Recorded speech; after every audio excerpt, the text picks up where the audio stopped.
order independent candidate that year. He won 5 southern states. And you know the biggest bigots in the world? They are the folks that call other folks bigots. You remember that. They are the biggest bigots in the world.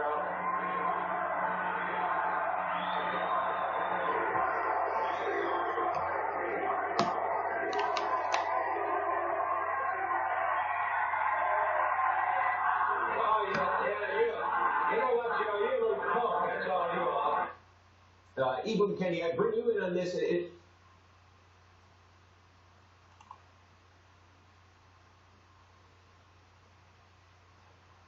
president's rhetoric to a presidential candidate from 1968.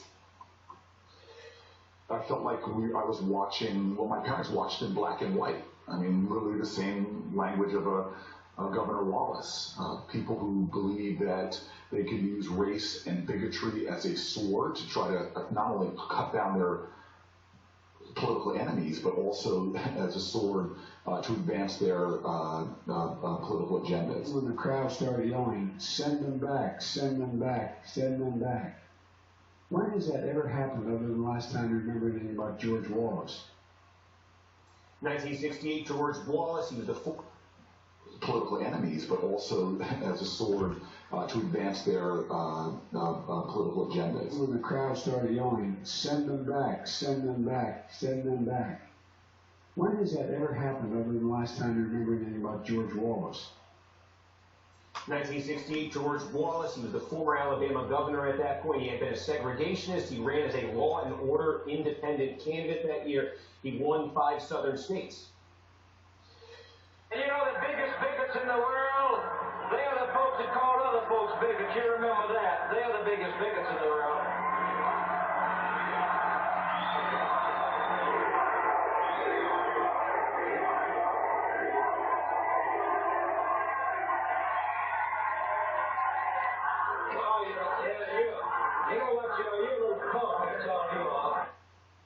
Ibram Kenny, I bring you in on this. For folks, I mean, George, with that comparison, what you make, it was running on a...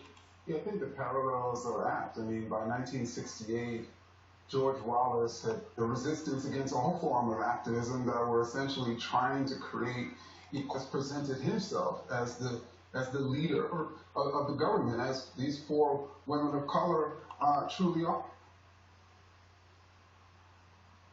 President Trump is capping a week of racist rhetoric by claiming he disagreed with a disturbing chant that broke out at his campaign rally.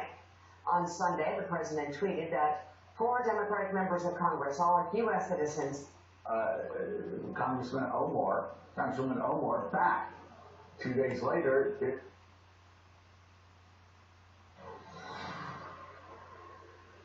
obviously and importantly, Omar has a history of launching vicious anti-Semitic screeds.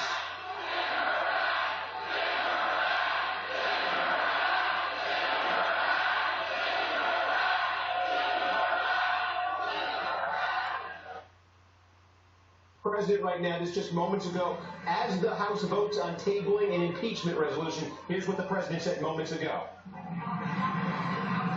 About what? No, if people want to leave our country, they can. If they don't want to love our country, if they don't want to fight for our country, they can. I'll never change on that, no. What? This political fight? I do think I'm winning the political fight. I think I'm winning it by a lot. Why? I think that they are not espousing the views of our country, the 4 congresswomen. I think that they've said horrible things that the press doesn't cover. I think they should try covering it. When you look at some of the things they said, they're unthinkable. If somebody else or me or anybody else said things like that, it would be historic. So you want to look at some of the horrible statements, because there's never been statements like that.